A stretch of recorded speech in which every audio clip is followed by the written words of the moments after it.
How's it going, Patreons? Welcome to SequelCentric After Party. Woo, woo. What the hell is the world coming to? Well, your dollar or more goes that extra ways for us and for you. Watch my back! Spend a little extra 10 or so minutes talking about additional tidbits that wasn't covered in the main show. This is just for you guys. Your back just got punched twice. We're going to kick it off with some Star Wars Andor news. Casting rumors. You want to throw up a pic? Sure. Casting rumors could lead to the return of a controversial sequel trilogy villain. Any guesses, Sandra? Darth Maul? Sequel, not prequel. Sequel. Controversial sequel. Rhymes with smoke. Snoke? There you go. Got any thoughts? Nobody makes Sheriff Buford T. Justice look like a possum's beck. No. No thoughts. Well, Patreons, give us your thoughts. Hey! So, what you think down at I wasn't listening. What was the question? the upcoming what prequel was to Star Wars Rogue okay. One, the Andor Gotcha. series. Yeah. Rumor has it they didn't say Snoke. They just said there is a rumor that the return of a controversial sequel trilogy villain, the only sequel trilogy Villain that you know of. Yeah. Controversial sequel trilogy villain would be Snoke. That's my guess. Okay. I don't know. To me, it feels like they're shoving this in. I think Andor, when you get to watch Rogue One, and I'm not going to ruin it for anybody, but what Cassian Andor does tells you he's been in this fight for a while. Right. And quick spoiler alert, during the Clone Wars, Andor was on the Separatist side. His planet is, his planet he was fighting the Separatists, and then, Empire took over, or the Republic converted to the Empire. So for him, he's still fighting. Right. So I don't think they need, if it's Snoke, I don't think they need it. I can't think of any other controversial sequel trilogy villains. Do you? No. Okay. Let's head on over to some Matrix news. Matrix 5 will happen if Lana Wachowski wants to make it. I think we have a Dune 2 situation here.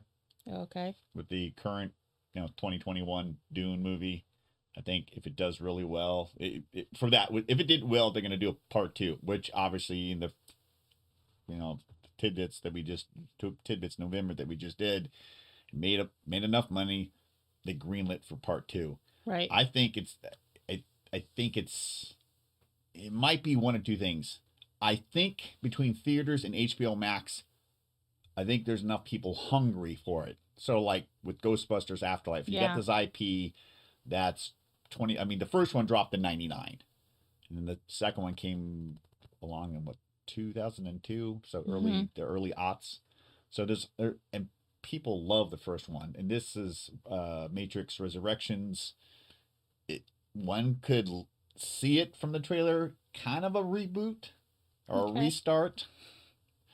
When you restart your computer, because the trailer, my hype level is crazy. It's absolutely crazy. And did I put Matrix on my watch list, Holly? Yes, you did. Holiday, watch list. But kind of want to watch the first 3 ones before going into 4. So I think if it's well received, if it makes enough money, she'll probably do it. Yeah. I think, like with anything else, like the reason the prequel trilogy came along, because episode 6 ended in 1986, long enough. Not quite as, I think, Matrix Revolutions to this one, Resurrections, I think the gap is a little bit bigger. Yeah, He-Man is Revelations. Sorry. But even there, if the hunger is there, people will want to come. Okay, Michael B. Jordan. They're up the picks. I can't. Michael B. Jordan is ready to make Creed 3. Wow.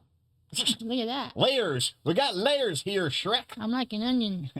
Got, I still need to see Creed 1, Creed 2. I really want to see, because, that has a connection. Creed 2 has a connection with Rocky 4. Yeah. So, yeah, what's your thoughts? Well, I can't remember. What's your thoughts about the Rocky franchise? Yeah. Meh. Gotcha. Fighting. I'm not really into fighting. Is it any different than when we watched Real Steel? You like that? Or is it different because it was robots and Hugh Jackman was in it? Your boyfriend. Another one. No, I don't know. I think it's maybe because it was robots and not people beating the snot out of each other. Well, I know there's a skill and everything to boxing. It's not just, slugging it out. Yeah. Well, I mean, that's the thing with Rocky, the Rocky movies. He just took a pounding and he just endured it and basically wore out the other guy. Was with Clubber Lang. Apollo Creed, 1 and 2. Clubber Lang, played by Mr. T in 3. Dolph Lundgren as Drago. I will break you. 4, and the other ones I can't really remember. Right. So, I have an interest, but I need to kind of rewatch some of the Rocky movies and watch Creed. I don't know where I'm going to do that with all this other stuff I got to watch, but I'm happy that Michael B. Jordan wants to do Creed 3. Ghostbusters series, in talking about Ghostbusters, Ghostbusters series in development, the powers that want can't even read my own writing. The powers that be want to sell it to either Netflix or Amazon. Thoughts? I think that's good. Those two powerhouses have the money. Amazon's doing the whole new Lord of the Rings. So that's got to be like $10 million per episode, or I don't know how much. Oh, well, then give it to Netflix. When HBO did Rome, the first 2 seasons of Rome, they each episode was like $1 million plus or something. Right. Or whatever. That was a good series. Matt, the mobile movie guy, he knows. He's the one that got us hooked on Rome. Yeah. Thanks a lot, Matt. Yeah, thanks. Matt. Did I say Max or Matt? Or whatever. Matt. I'll have more thoughts about this after watching Afterlife. I've heard nothing but good things. Critics are, I guess, right up the middle or just a little in the positive, but fans on Rotten Tomatoes, it's like, yes, you got to see it. Yeah. So I was, it's always, I like Ghostbusters. It's another franchise I like. It's funny because there's only 4 movies, but it's almost as controversial as Star Wars, and Star Wars has got more movies. Yeah. Okay. Last after-party tidbit. The PlayStation 3 turns 15 years old. Due to Sony going with cell processing, the high price of $500 for a 20 gigabyte model and a $600 price tag for a 60 gig model, most gamers decided to buy an Xbox 360. With 3 different tiers at a lower cost. Our buddy Johnny, he bought the high end, the top tier. Yeah. I forgot what it was called. It was pretty shocking. It's all nice and shiny and black. It was also the first console system to use Blu-ray disc tech for storage of their games. First of all, it's 15, which means every system prior to that is even older, Super Nintendo, Nintendo 64, PlayStation 2, it's just, Yeah, so. It was how old when we finally got one? It was, I don't know. We got the slim model. Yeah. I should have sent you a picture of, because the 60 gig, it also had, it was backwards compatible. You can play PlayStation 2 games, but so because the price was so high, because of the cell processing, you basically had two machines reading two different discs. So eventually they scrapped the backwards compatibility for PlayStation 2 games, which brought it down. But But even you can still find the clips online. Sony basically said, this new system is going to be so great, you'll get a second job. I remember them saying that, yeah. So, but because the PlayStation 1 crushed Nintendo 64 because they went to disc, and Nintendo still thinking old way, wanted to go with cartridges, and that was more expensive. And then, PlayStation 2 just crushed it, just absolutely crushed it. I think PlayStation 2 is, out of all the gaming systems, regular and handheld, has sold the most units. I don't know. I mean, PlayStation 4 is kind of heading that. No, not PlayStation 4. Nintendo Switch is on that way to breaking that record. It's breaking all sorts of crazy records. But eventually, Sony had to make some decisions because everybody was buying the other three tiers of the Xbox 360, and it was easier for game developers to develop for the 360.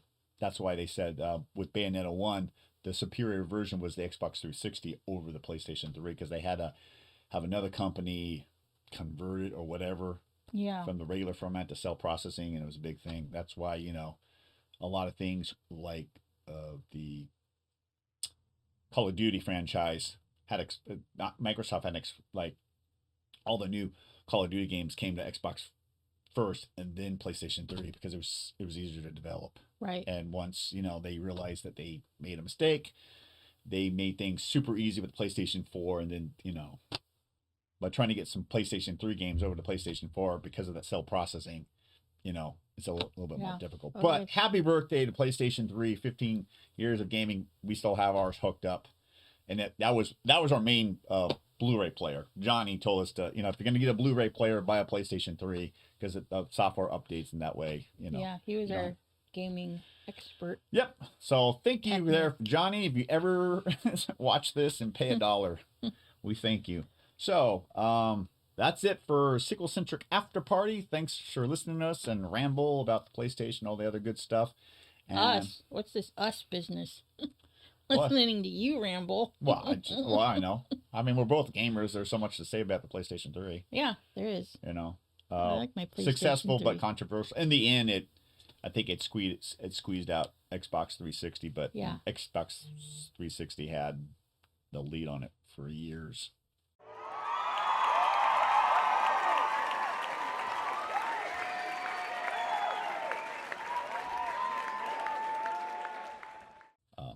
Due to, Microsoft was just trying to make it easy for people. So, with that, we will catch you on the flip side. Bye, everybody.